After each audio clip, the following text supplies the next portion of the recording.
wants negativity?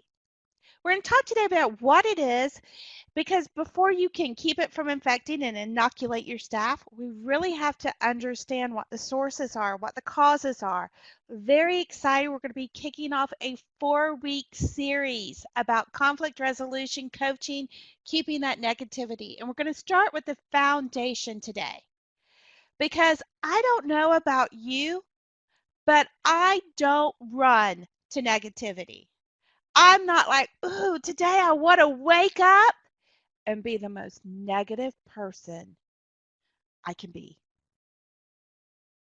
Nothing's going to make me happy. I'm going to complain about everything. And if you try to talk to me, it's going to be a mistake. And as leaders, we don't tend to run towards negativity. We want to hide from it.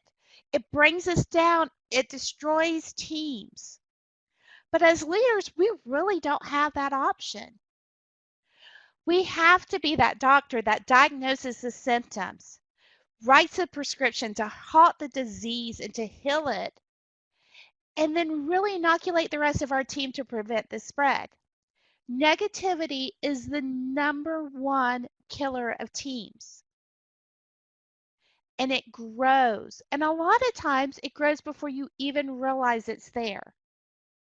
But as a leader, we can't stop that spread of negativity until we come out of hiding. So today's presentation is going to be all about interactive. We're going to ask some questions. We're going to have a Q&A at the end of the session. Anytime you have any questions, go ahead and write them down. But I want to start off today by asking you a question. What's negativity?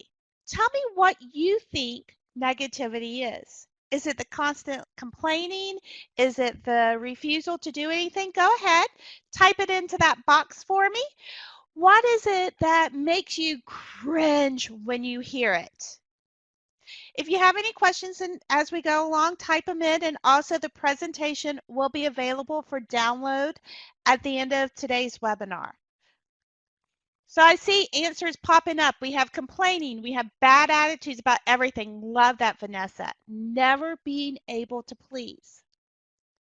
And maybe that's your person. Maybe that negativity stems from I do everything I can and nothing works. Passive-aggressive behavior, nothing good to say about anything, griping and grumbling, putting coworkers down, refusal to do what's needed. See, man, they are coming, letting off steam, negative outlook, complaining is coming along. Jennifer, love that, unwilling to go along with change. Can never do enough, looking at all of your circumstances as the glass is almost empty. It's not even half empty, it's almost gone. CJ says they aren't happy and they want to bring you down. Poor attitude, commiserate with others, tattling on other coworkers. Oh, Jimmy Gale, I love that. The poor me syndrome. They play the victim, and I am seeing things popping up all over the place. Absolutely, these are all great ideas, and they are all symptoms of what negativity is. Poor team leaders.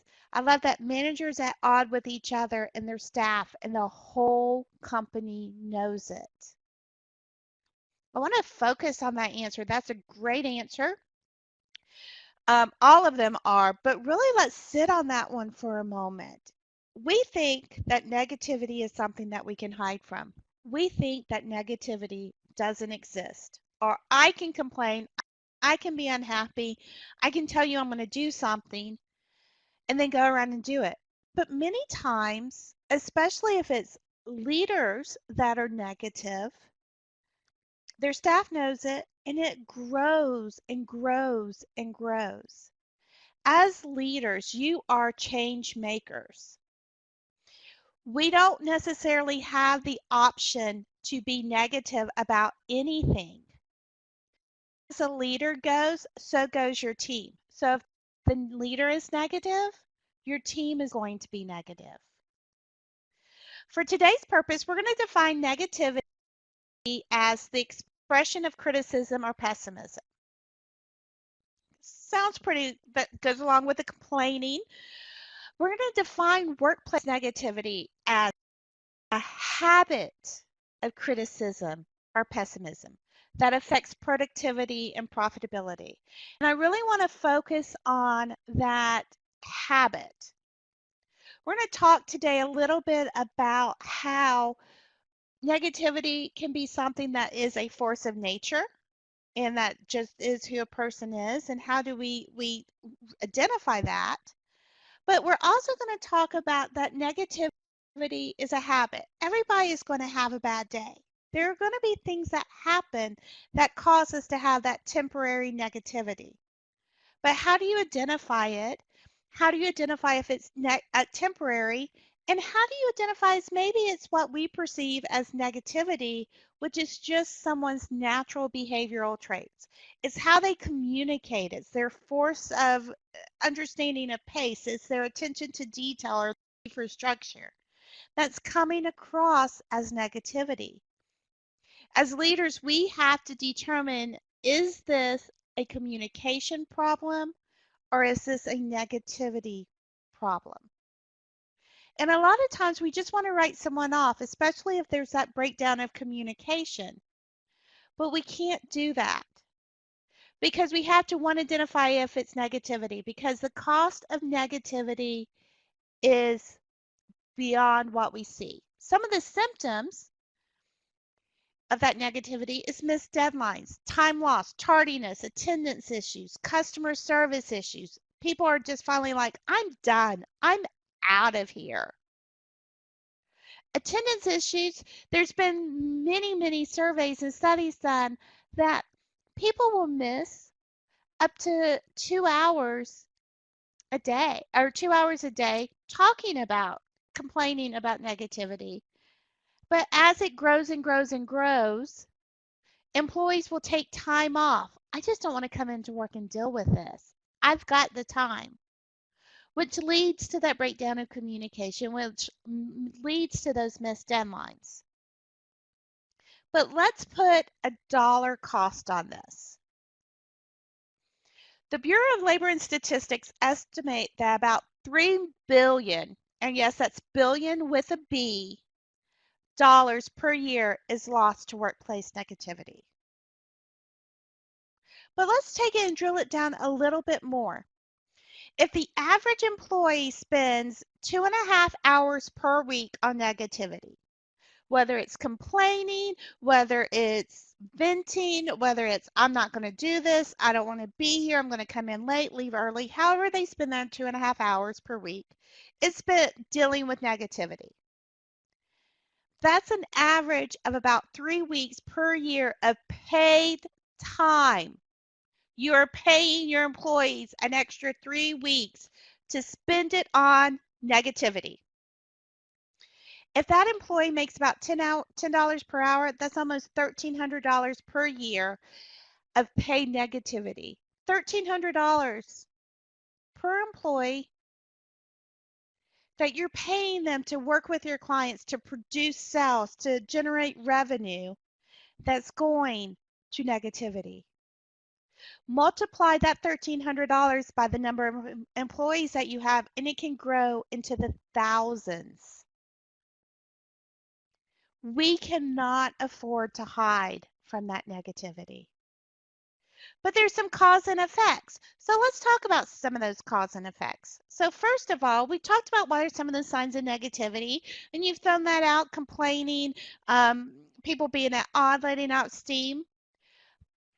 If you have some more, you can go ahead and type that in that first question. But also, I just want to do a quick poll of who's responsible for stopping that negativity in the workplace. Is it the leader? Is it employees or peers?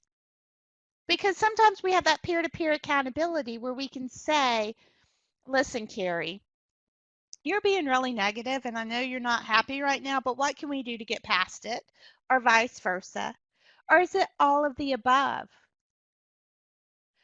And I see some more answers coming in on those signs of negativity, the constantly demeaning others. Absolutely. That goes into professionalism and the bad attitude and the hush tones. I love that, Joanne, the hush tones of, hey, Carrie, did you hear what they're doing? Oh, wait, shh, here comes somebody. We can't have that. I love that casting unreasonable doubt. We're going to talk a little bit about that body language, more gossiping with coworkers than there used to be. Absolutely. So let's take a look at that. So who's responsible for stopping negativity in the workplace? Overwhelming response. It is all of the above. You have to have a cohesive effort, a cohesive team to really work on stopping that negativity. Yes, the leader is the driving force. You have to be the one willing to confront it, to be able to say, okay, that's it. We're not going there. But everyone has to work together. I can tell you you're being negative. I can tell you how you're being negative. But if you're not willing to change, it doesn't matter. As peers, we can either all jump on that negativity bus and drive it down the road and be like, oh yeah, I can't believe that. Oh, that we're out of coffee again. We're always out of coffee. You would think that they would be able to just provide us coffee every morning. Don't they know that they work better? The effects. Some of it is situational. Some of it is permanent. But what causes negativity? Well, first of all, the number one cause of negativity is change, whether that's a change in leadership, a change in culture, or a change in processes. And I really want you to pay attention to what in your environment with that negativity, is it situational? Anytime there's a new leader that's coming in, there is that fear of, can I help you? Can I not help you? What's this leader going to expect from me? If you're changing the culture from a primary service account to a sales, more of a sales and service, or maybe there's been a merger and acquisition, and even something as simple as changing processes can cause that fear. Another cause of, and it ties right in there, so fear. Change, fear. Leaders, peers, direct reports. The peer is scared of the leader. The leader is afraid to lead. Or maybe as a leader, you don't like confrontation. I don't want to approach this person because I want them to be my friend. So let's talk about, I'm going to let it go. I'm going to let it go. I'm going to let it go. And all of a sudden, all these little things like drops of water are piling up. And now I've got this raging inferno inside of me that's going to explode out of me as a force of negativity and take out anyone who's around me. Maybe your direct reports are afraid to come and talk to you just to say, listen, you've given me some really, really high goals and you expect me to reach them yesterday, and I've got other things to do. As a leader, you're saying, well, come talk to me. We can work this out.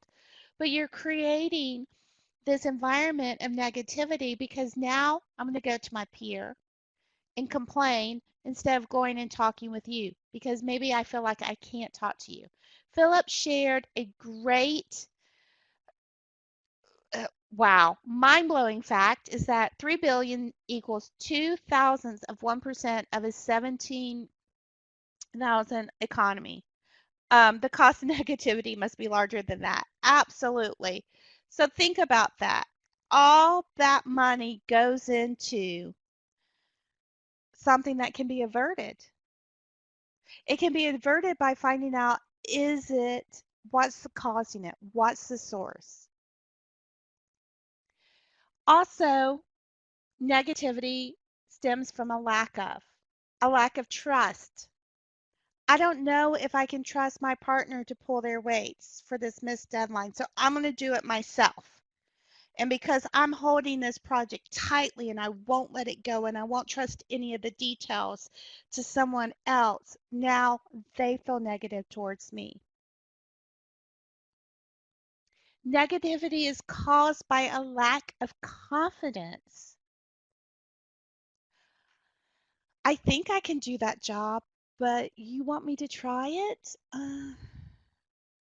Okay, well, I'm going to try it, but I'm going to be negative about it. It's a lack of control. I need to know that I can control my environment. I control my performance. If you're taking me outside of my comfort zone and I have no control, then I'm going to be negative. I used to work for a bank, small community bank here in Florida, and it was bought out by an FDIC assisted purchase. And we could feel in the leadership, we could feel it coming. You know, there are warning signs about it. We had to remain positive. Internally, I was scared to death. If you've ever gone through this, it's a Friday afternoon. It's about 5 o'clock, and here comes someone from the government in a suit saying, "Close your doors." Basically, the government, the FDIC, has taken over this bank. The company that you have worked for 5+ years no longer exists. What's going to happen to my job? What's going to happen to my money in this bank? 5 minutes later, here comes in someone from a national bank saying, "We have bought you out. Oh, you wear jeans on Friday? That's no longer allowed. We're now going to be open 6 days a week. You are required to stay here all night until we get taken care of this. You will have to reapply for your job. Most of you will get your jobs, but sometimes we won't guarantee everyone." That fear, that lack of control bred negativity instantly. What's going to happen? Who do they think they are? I've been doing this. I know my customers. Take it and think about it in your environment. Has there been changes? Do your people who are negative feel a lack of control?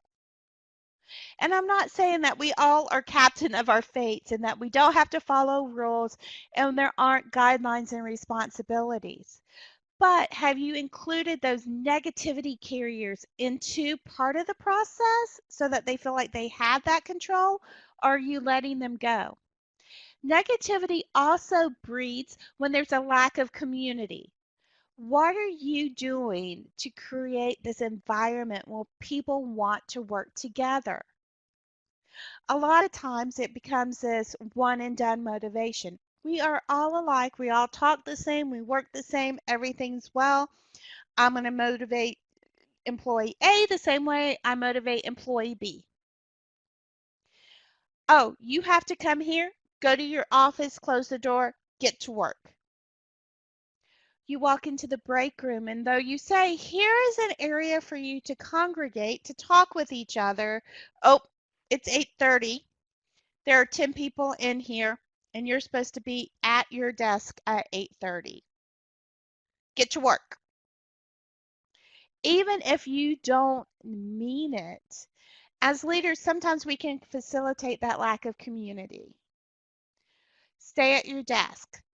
Don't come out. Why are you leaving your desk? Even if it's for a legitimate reason. Why are you in Carrie's office? Well, we're talking about the webinar. So sometimes people feel, whether it is true or not, that they can't talk to their coworkers because it's frowned upon.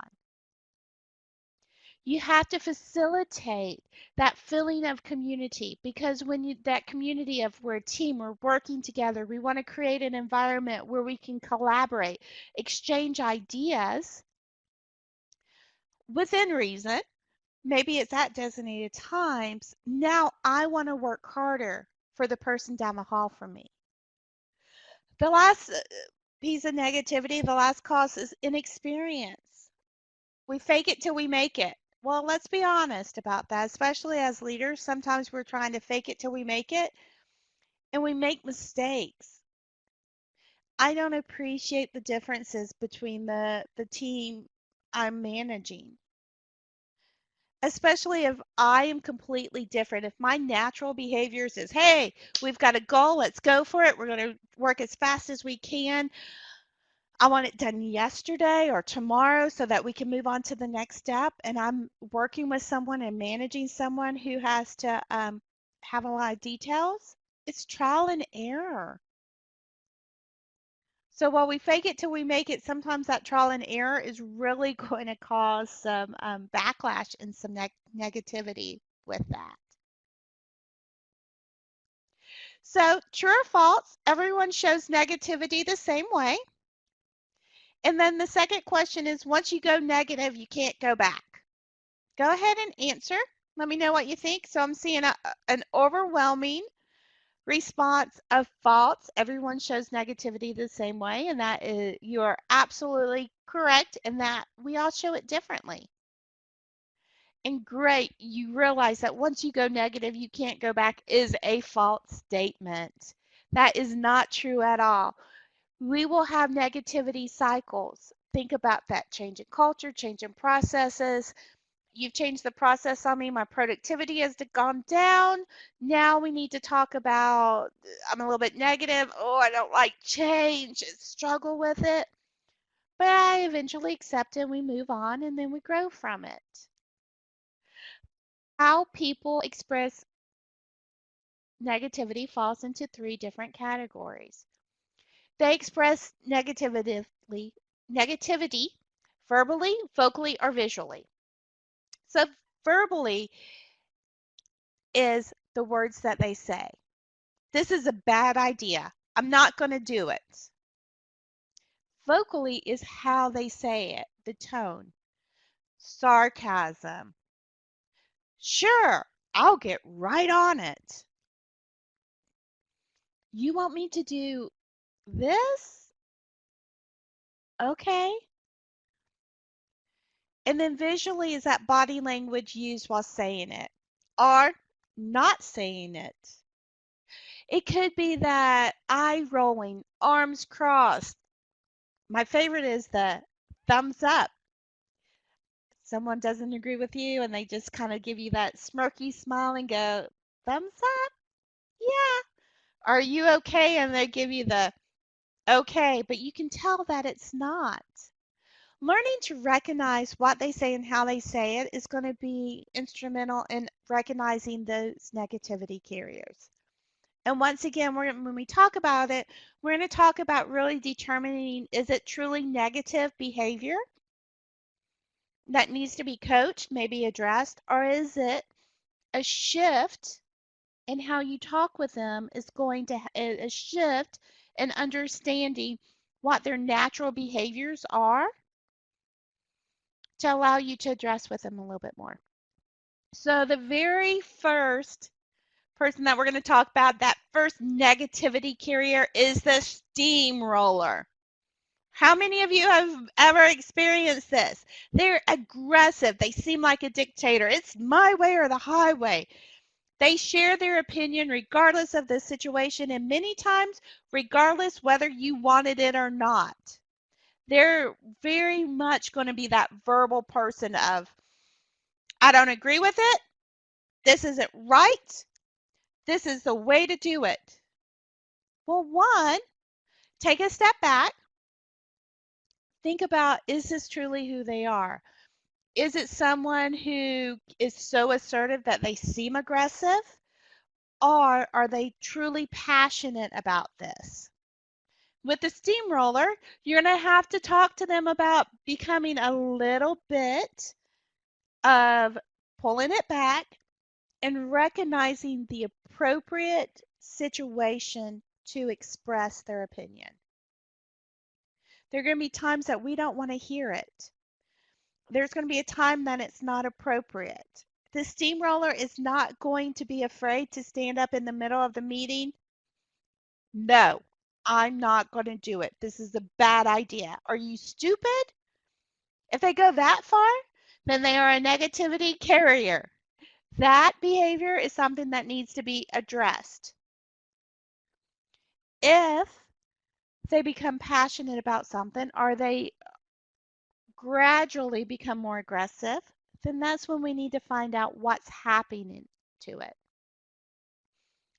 Also, we have the resistors. To your face, they will tell you, sure, I support that change. I'll get started immediately.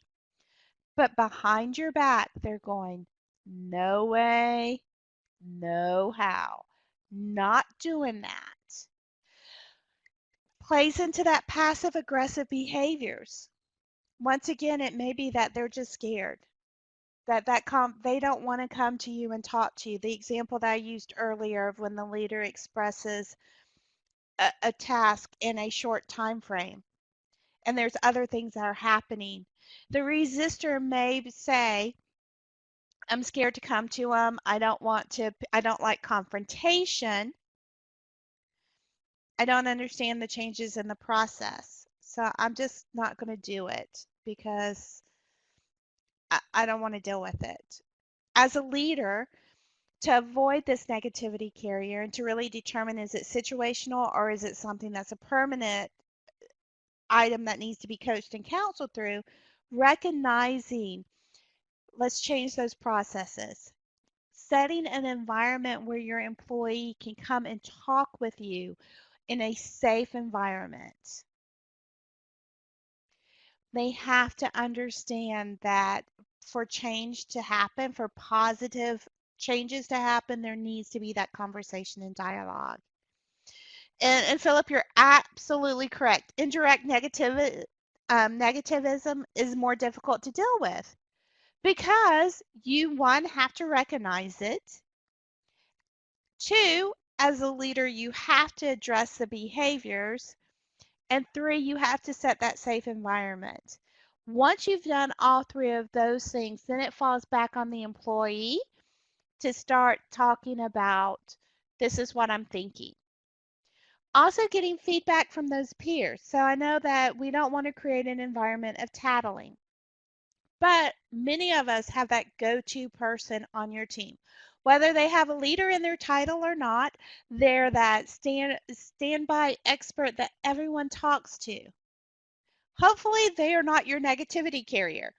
If they are, then you need to really work with them and coach them and bring them to the positive side versus the dark side. And next week's webinar is going to talk about that. But asking for feedback and not saying, hey, listen, Carrie, what did Carlotta say about me the other day? Or what did she say about this? But saying, hey, I know that people come and talk with you. Are you hearing some common denominators? Are there some concerns that need to be addressed? Especially as a new leader, as you're building that environment of comfort and trust, they won't go to you necessarily, but they will talk to someone. And a lot of times you have that unwritten spokesman for your group. Talk to them and get that feedback. Trust them and also uphold their trust. If they come to you and say, listen, Philip said this to me and this is what I'm concerned about, don't go to Philip and say, so you were talking to Kim instead of talking to me. Address the situation, but address it in a professional way that's a positive way. I've heard that there are some concerns. Maybe if it's a widespread concern, you address it in a meeting, but it does need to be addressed. Then we have the blame shifter. These are the negative people who don't take responsibility for anything. You hear things like, I didn't know how to do it. You didn't tell me you wanted it done that way. Well, that's not the way we've always done it. That isn't going to work. Or it's not my fault. She didn't do her part. With this type of negativity carrier, the first thing that you have to do is to just acknowledge that we all have to take responsibility for our roles. If it is something that they have a valid reason for, I didn't know how to do it. Turn it around. Give me a solution. Okay, so you don't know how to do it. Tell me what we need to provide for you to give you that understanding. Maybe it's some online training. Maybe it is some one-on-one coaching. Maybe it's sending them back to a training. Whatever it is, you've got to take away that excuse. My grandmother used to say, an excuse is the skin of a reason stuffed with a lie. And it took me a while to really understand what she meant by that. But with an excuse, it means I don't really want to do this, so I'm going to just tell you whatever I have to do. And it sounds like a really good reason, but when you really get down in the middle of it, it means nothing at all. Also, that's not the way we've always done it, has to be addressed. You're going to hear that more when there's changes in cultures or changes in processes. Address it with, you're correct. That isn't the way we've always done it. But as business change, we have to adapt to make sure our clients are happy. Or we're changing this process to make it more efficient and easier for you. Show that empathy. I understand there's some differences, but we need to make some changes. And yes, there are some great positive team building exercises, Christy, for about 20 people that leave you with a good feeling. We can talk offline, and I can provide some of those as well. Also, John Gordon has some great books. He's written Soup, which is all about building a positive culture. He's done the Energy Bus, really phenomenal short reads that gives you some great information about negativity and also how to get the right people on the right place, because sometimes the negativity is you just don't have, they're not in the right place for them. They're great people, but you're asking them to do something that fundamentally goes against their natural behavioral traits. I don't like details. Can I do them? Absolutely, but I don't really care to. But you have the perfectionist as that other last carrier. They want facts, not feelings. They focus on the smallest details. So they want that factual feedback. The slightest criticism can trigger defenses. And I want to sit on this for just a moment. Because when we criticize, what we mean as constructive feedback, they take as criticism to who they are as a person. And what that begins is a cycle of negativity between the direct report and the manager. So the manager is going to say something like, Carrie, you read this report. There were a couple of errors here. Please correct the spelling of this word and fact check this. Well, I hit autocorrect and I didn't know that you wanted everything to be perfect. I thought I was giving you a draft. As a manager, that can be frustrating. I'm not personally attacking you, but what I am doing is giving you the information that needs to correct the issue and make you a better employee. But some people have such a high attention to detail that they can be their own worst enemy. Their job performance is a direct reflection of who they are. So by giving feedback on their performance that's less than perfect means that they will have to take that responsibility. And so if they can somehow say, well, I'm not arguing, especially if you haven't given them all the facts of what you need from them, then it can appear blame shifting. It can be conveyed as defensiveness, and it really isn't. And it causes them stress when all the details aren't known. I need to know everything. Think of the environments. As a leader, raise your hand if you can tell your employees or even your coworkers every single detail that you know at work. I'm not seeing any hands go up because we can't. As leaders, there are times that we have to keep that inside. That in our role as leadership, We have to do what I call the Pollyanna. We have to put a positive spin on everything. Even when inside we may be that perfectionist. Maybe inside we want to be that blame shifter. Maybe we want to be that person who says, "Okay, this just stinks. And I don't agree with this change." But we can't. Maybe you're the person that wants to know all the details. How do you convey that to your team in a positive way? Well, the first way that you do it is you need to understand what their natural behavioral traits are. You've got to coach through that negativity. Some of it comes through using behavioral assessments like the Omnia.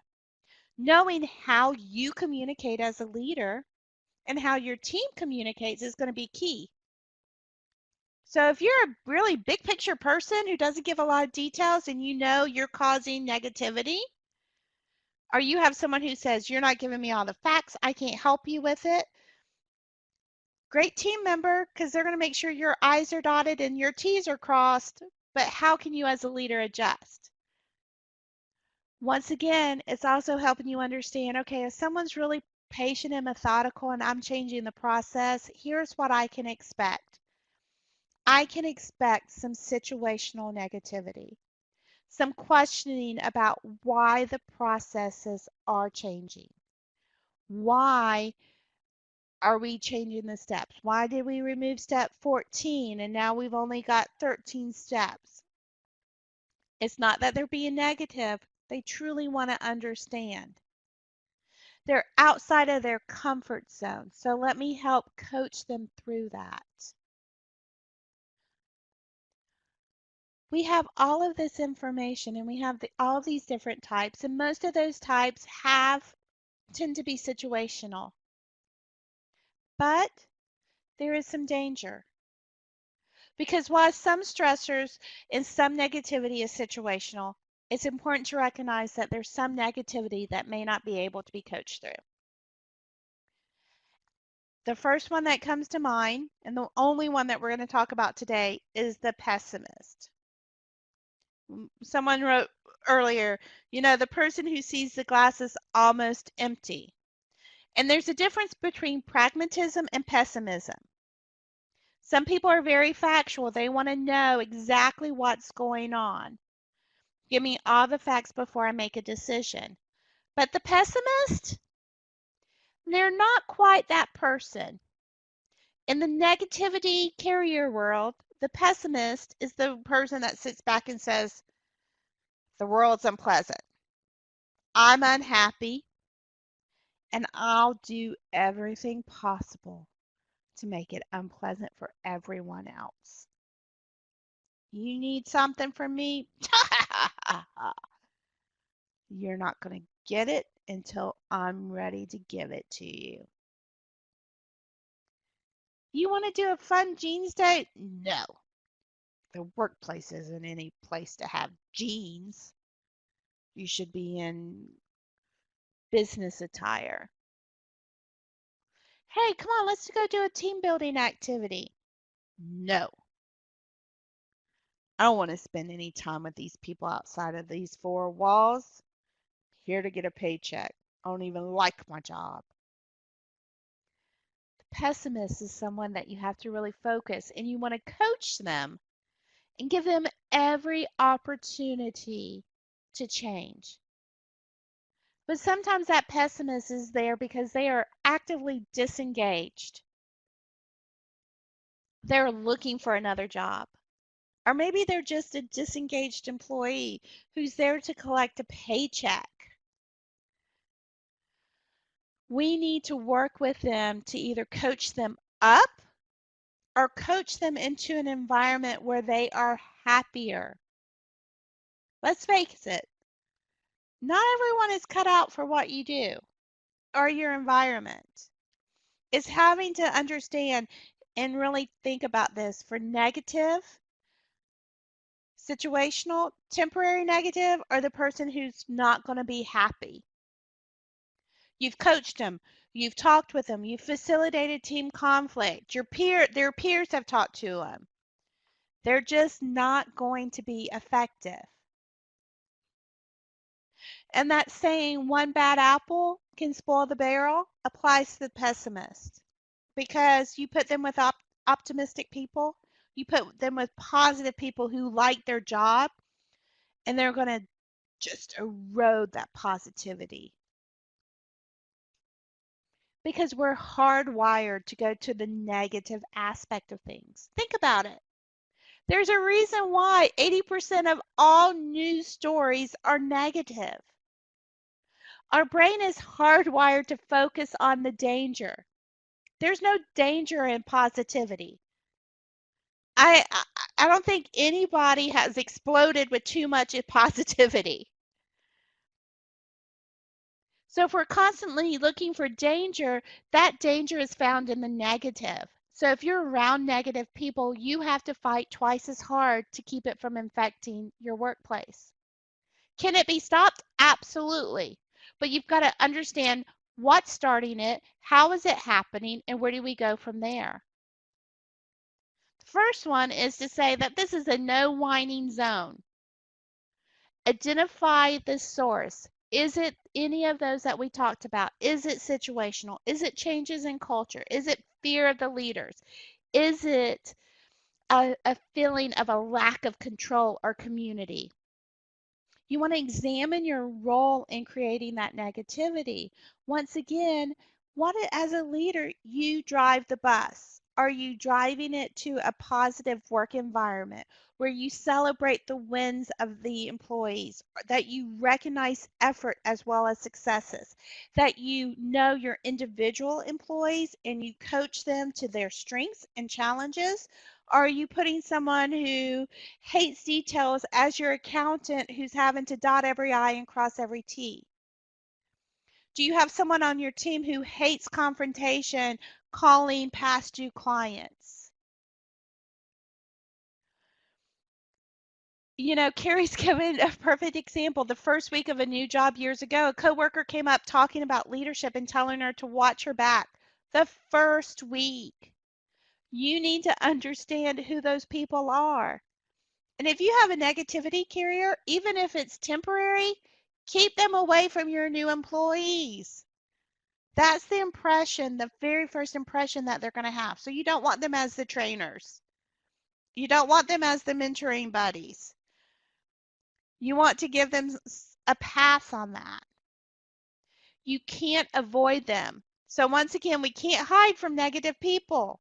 The cost of negativity is too much. Address it. Address it in a non-accusatory manner. You may open it up with, let's have some conversation. Take them off site. Take them for coffee. Take them out to lunch. Read a great article in the Harvard Business Review where the author started taking his team out on walking meetings where, hey, let's take a walk around the block. Get outside of the box. Let's think. Let's talk.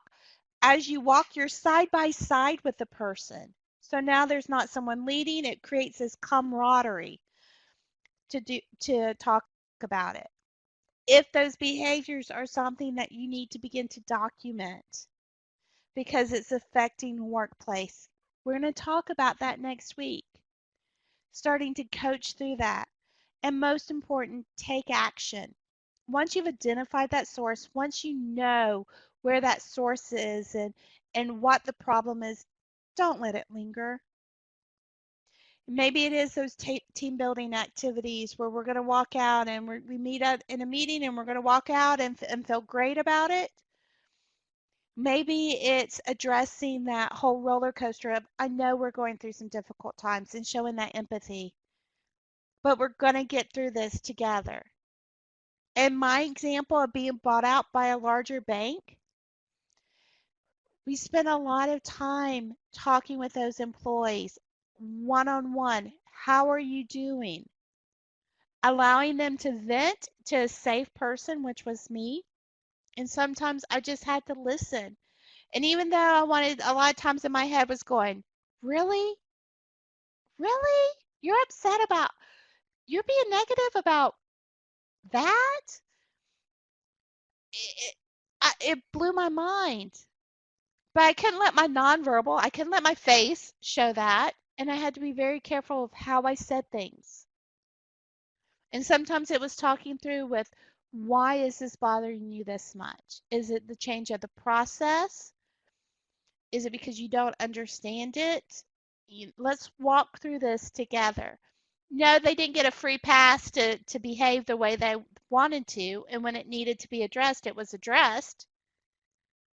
But understanding that we were a team working together for the betterment of our company, for the betterment of our department, allowed us to all stick it out and to be positive about it.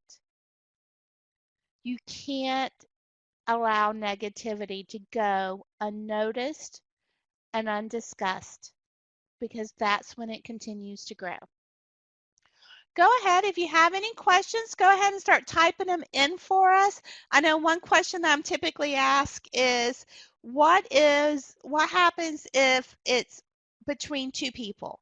You know, the team is great, but Joe and Susie can't get along. They're throwing papers at each other, or hey, can you tell Joe I need this from him? Hey, tell Susie she'll get it when she gets it. We're going to talk about that next week. There is that negativity that goes on, and two people can make the rest of the team uncomfortable. So we're going to talk about coaching those people, facilitating that conflict resolution, and also how to work together as a team to avoid that. Do know that there was a question about the book. John Gordon, it was The Energy Bus. He also has Soup, which is about culture.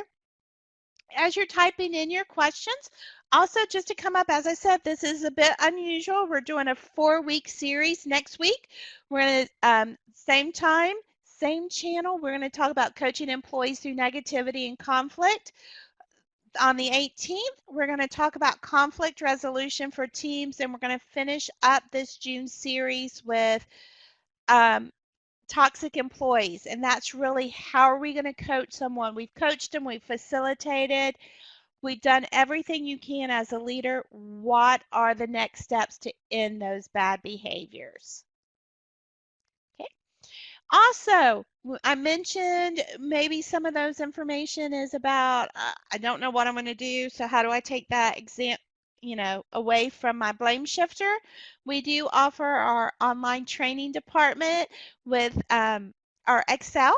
It's interactive. It's got booster training. It can also integrate with your LMS. So if you have a learning management system, all of our lessons can be implemented in that as well. And Beverly, great question. Are there signs to look for when interviewing a new applicant for that negativity? Absolutely. 2 questions I always like to ask, because I love to go to behavioral-based assessment questions. That is what we do after all. Is 1, tell me about your favorite working environment, your past favorite working environment, and why. That's going to give you an idea of the environment that they thrive in. They should be able to articulate, why they liked it. Also, to give you a good idea is, are they going to fit into your culture? If their favorite reason is because we got to wear jeans and flip-flops every day, and at 5 o'clock on Fridays we left early, and that's not what your culture is, it could breed some negativity. I also like to ask, tell me about the worst supervisor that you had, and why were they the worst? Listen to that, how they explain that. There are ways to explain differences in a positive professional manner. It could be something such as, we had a difference of opinions. The manager set very tight time frames that I felt were too difficult to do. I needed more explanation. When I asked for that explanation, the manager seemed to get upset with me. And so it's a difference of communications, professional. Negative may be something like, oh, they were terrible. They just talked to me like I was stupid, and they were always on their phone, and they had their favorites, and I wasn't their favorite. So if you weren't their favorite, then nobody got anything about it. So if they automatically go to the worst of every situation, Beverly, I would steer clear of them. That's a sign of a permanent negativity carrier. Maybe you're pessimist. And I promised you that we would be introducing a new member of the Omnia family. We're going to take one more moment for questions as you're typing in those questions. We are now offering the Omnia Cognitive Assessment. I'm thrilled about this. It is a great partner with our behavioral assessment. The behavioral assessment digs a little bit deeper into those natural behaviors. The Omnia Cognitive is going to talk to you about their general mental ability. Do they have the verbal skills? Do they have those numerical quantitative skills to really get it? If you've ever had a job, hired someone where you just say, they just can't seem to get it, then we have the cognitive tool for you to do as well. As you're finishing up those questions, I want to thank you. I'm going to go ahead and type on here for our takeaways. You can download those negative, our presentation, Keeping Negativity from Infecting the Workplace. We also have some great negativity warning signs. It's a handout. It's 15 things to take a look for. Also, it gives you some follow-up questions to really help you determine, is it situational or character? Join us tomorrow, or not tomorrow. If you join us tomorrow, you'll be by yourself. I apologize. Join us next Thursday for coaching employees through negativity and feedback, negativity and conflict. And I have one last question from Yolanda. How do you handle an employee who's dependable, understands the work, and does it well, but always has something negative to say? Tough question, because they're producing, they understand what they do it to the standard that you want, but that negativity is starting to affect the culture. It's something that you need to address. Once again, I'd find out, is it situational or is it character? And then really determine as those behaviors, is the intention behind it negative? And so you may have to start coaching with how they communicate and give them some training on their communication skills because of how it's coming across. Some people have no ideas that they come across as negative.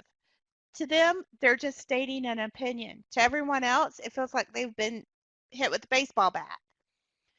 That's when those soft skills of, let's talk about it, let's address how you're communicating this, and offer tools and coaching on relaying that information in a more positive manner. Definitely something that needs that coaching. And as I said, is really uncovering what are those natural behaviors and what are those behaviors of just negativity. I do want to thank you. I see we've got a couple more people typing some questions. I'm going to continue to have that on there. But once again, thank you so much for joining us on our first webinar series. It will be available. Follow us on LinkedIn, Twitter, Facebook. We're going to have this available next week. And I want to thank you very much. Christy, I will also send you some information offline. I know that you've asked for some additional training and some exercises, as well as we offer some of that on-site team development training as well. So I want to say thank you very much. And one last question from Cindy. Great, fine line to walk. So as a leader, you may be that middle management leader of having someone above you that is aware of the negativity and choosing not to address it.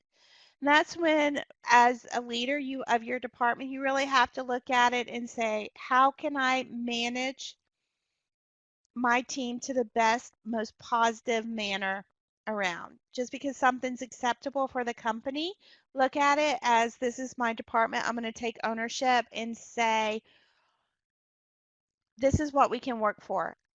I would also, if you have that comfort level of taking it to senior leadership, letting them know, or recommending doing some employee feedback surveys, having someone, an anonymous company, get that employee feedback. What do you love about our company? What don't you love about our company? Um, then it's something that your employees have that forum, and you can take it back to senior leadership, or senior leadership can view it and take a look at it and say, okay, there are some changes that need to be made. It's a really tough situation when you're in the middle of it. I know that many, many companies are going to that 360 feedback, or for those employee feedback surveys that are general. They're computerized, they're anonymous, to truly get that information. If you're using the employee surveys, recommend that once you've taken it, that action is taken as well. Nothing promotes negativity more than that lack of community and lack of hearing that my voice isn't being heard. So if you use employee feedback surveys, make sure that the results are published in some manner and some action steps are taken. So once again, thank you. Thank you very much. I'm glad I kept you awake. And have a wonderful week. And I look forward to seeing all of you on our webinar next week. Thank you.